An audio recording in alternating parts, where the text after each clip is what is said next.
وہ آج ہی کسی بھائی نے بیچارے نے فون کر کے پوچھا کہ ان کے والد صاحب بہنوں کو حق نہیں دینا چاہ رہے، اپنی بیٹیوں کو محروم کر کے سارا بیٹوں میں بانٹنا چاہ رہے ہیں۔ میں نے کہا ان کو کہیے اپنی آخرت کیوں خراب کرتے ہیں؟ یہ بیٹے بھی تجھے اللہ نے دیے اور یہ بیٹیاں بھی تجھے اللہ نے دی۔ بیٹوں کا حق بھی اللہ نے رکھا اور بیٹیوں کا حق بھی اللہ نے رکھا۔ آپ کو اللہ نے ایک مربع زمین دے دی، یہ مربع زمین کس نے دی؟ اللہ نے۔ اس میں سے جو حق رکھے ہیں، حصے رکھے ہیں، وہ کس نے؟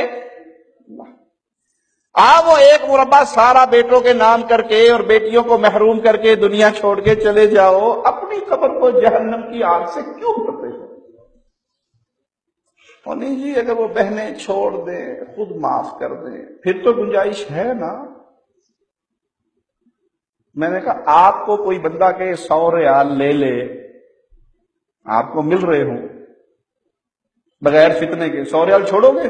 کیسے نہیں چھوڑوں گا۔ میں نے کہا جب آپ 100 ریال نہیں چھوڑ رہے تو بہنیں 2.5 لاکھ 3 لاکھ 10 لاکھ کیوں چھوڑ رہی ہیں؟ پاگل ہے وہ۔ آپ 100 ریال نہیں چھوڑتے اور بہن 10 لاکھ روپے سے دستبردار ہو رہی ہے، وہ اس لیے کہ یہ ہندوانہ معاشرہ جو آپ نے ترتیب دے دیا ہے ہندوؤں کی رسموں کے اوپر، اس میں یہ ہے کہ اگر زمین لے لے گی تو بھائی نہیں ملیں گے، مکان میں سے حصہ لے لے گی تو بھائی نہیں ملیں گے۔ کئی بھائی اول تو باپ کوشش کرتا ہے مرنے سے پہلے انگوٹھے لگا دے، اور اگر باپ اچانک مر گیا تقسیم نہ کر سکا تو بھائی کہتے ہیں بہنوں کو زمین لینی ہے یا بھائی؟ وہ بہن روتی بھی کہتی ہے کہ نہیں مجھے بھائی چاہیے، زمین نہیں چاہیے۔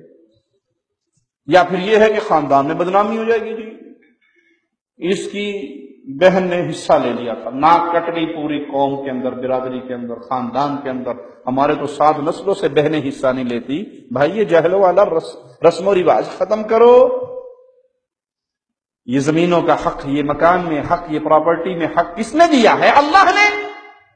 آپ کے اس ظلم و ستم کی وجہ سے بہنیں کہتی ہیں کہ ہمیں نہیں چاہیے، ہم نہیں لیتی، ورنہ پیسہ کس کو دکھتا ہے؟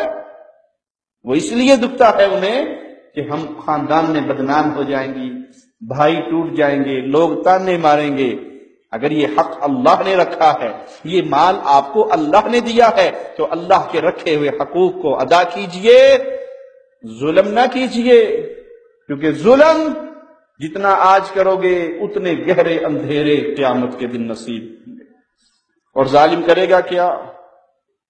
اپنے ہاتھوں کو چبائے گا، قیامت کے دن ندامت سے، افسوس سے، حسرت سے اپنے ہاتھوں پہ کاٹے گا۔ یقول یا لیتنی، دہائی یہ دے گا، اے افسوس، اے کاش، ہائے افسوس، اے کاش، اتخذت مع الرسول سبیلا، میں نبی کے راستے پہ چلا ہوتا، میں نبی کے حکموں پہ عمل کرنے والا ہوتا،